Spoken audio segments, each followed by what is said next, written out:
Mirage blinked, head tilting a bit in curiosity. With a voice like yours, I would not have thought you would enjoy hearing yourself talk so much. Fury drew Starscream's dark lips into a hard line.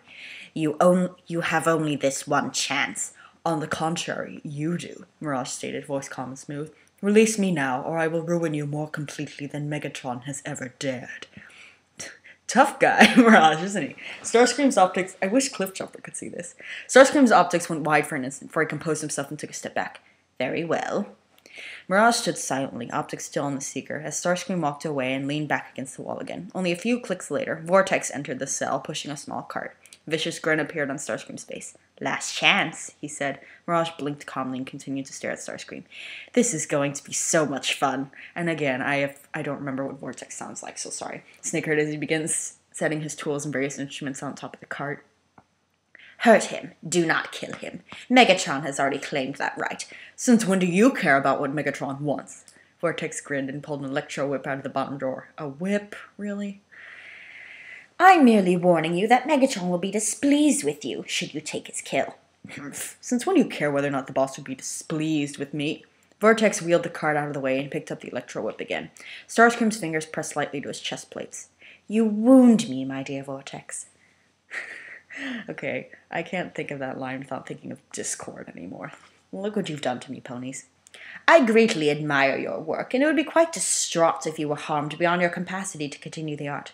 Was that a threat? Vortex twirled the whip and gave the air commander a wry smile until Starscream shrugged and snickered. Just give him a taste of what he has in store should he continue to play the little hero.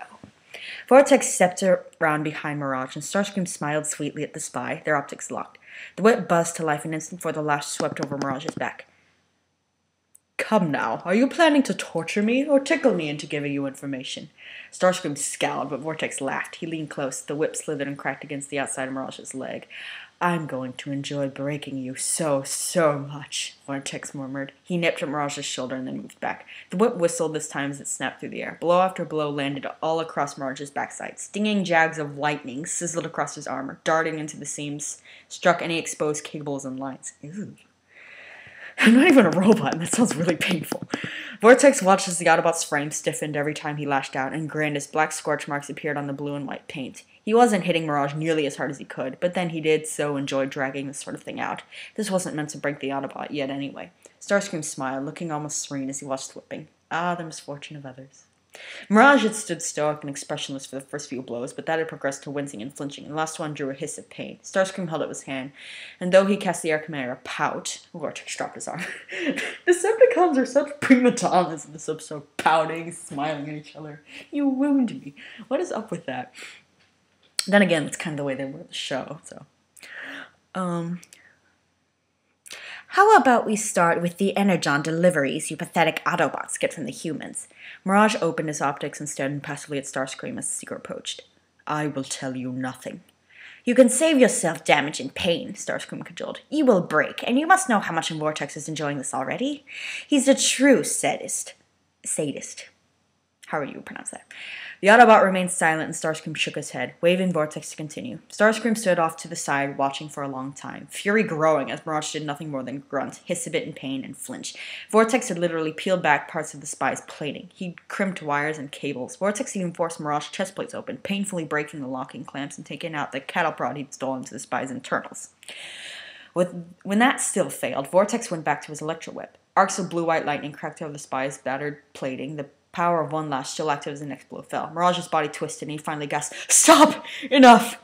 Starscream smiled, pleased. One hand raised, and Vortex sighed. The whip cracked against Mirage's back one more time before he shut it off and stepped back. Mirage looked up, vents heaving, respiration loud. I guess they breathe in this fic. That's fine.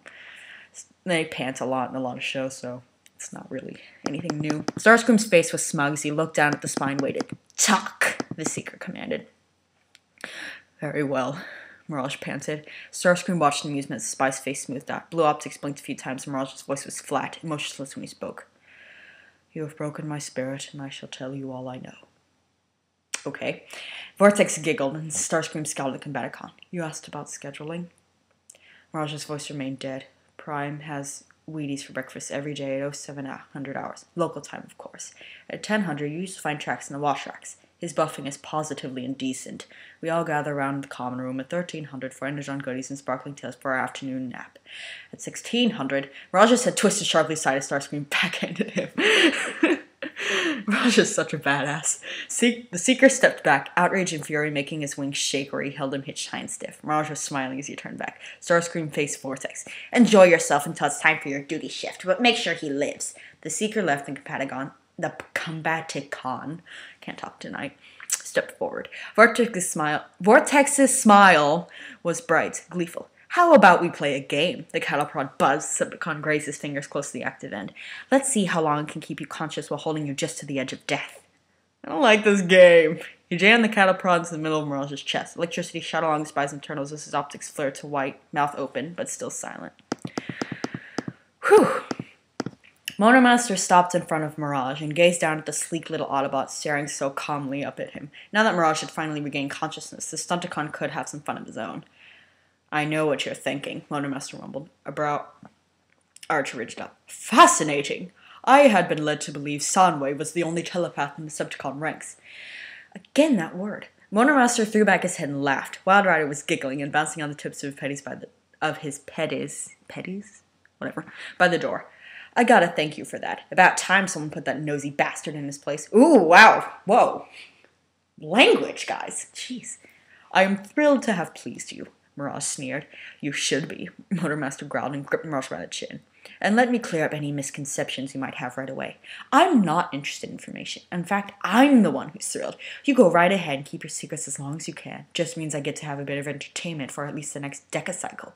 He released Mirage's face and stepped back. His teammates flanked him, two on either side. But hey, if you feel the need to beg or scream or tell us any useful information, then go ahead. It'll be fun for me to rub it in Vortex's face that I got you to break when he couldn't. Won't help you, of course, but go for it. Me! Wild Rider's practically vibrating, so he was so excited and giddy. Me first! What? No way! Me! Dragstrip snapped. He'll be dead before I get a turn, Deadend muttered. Motormaster sighed and cuffed Dragstrip and Deadend in the backs of their heads, since they were the easiest to reach, making both stumble. Deadend dropped to his knees and stayed there. Breakdown's mouth snapped shut as he wisely choked back whatever comment he was going to make. Wild Rider cackled and moved, only to get snatched back by his team leader. I'm going first, idiot. Motormaster shoved the crazy mech aside. I was just stepping back for a good look. It's the same, argument they have on Ice Cream Day at the base. Mirage narrowed his optics but did nothing else. I'm going to enjoy hearing you scream. Motormaster reached out and traced a finger up along the center seam of Mirage's chest armor. With a turn of his wrist, the spy's chest plate opened and shifted away. Mirage's self-repair had not yet had the time to heal the hinge locks, and he grimaced as Motormaster smiled. Are all Autobots so easy? Not going to be any fun if it doesn't hurt him, sulked Dragstrip. Oh, it'll hurt. He doesn't want me. There's no heat, no pulse of a hungry spark reaching.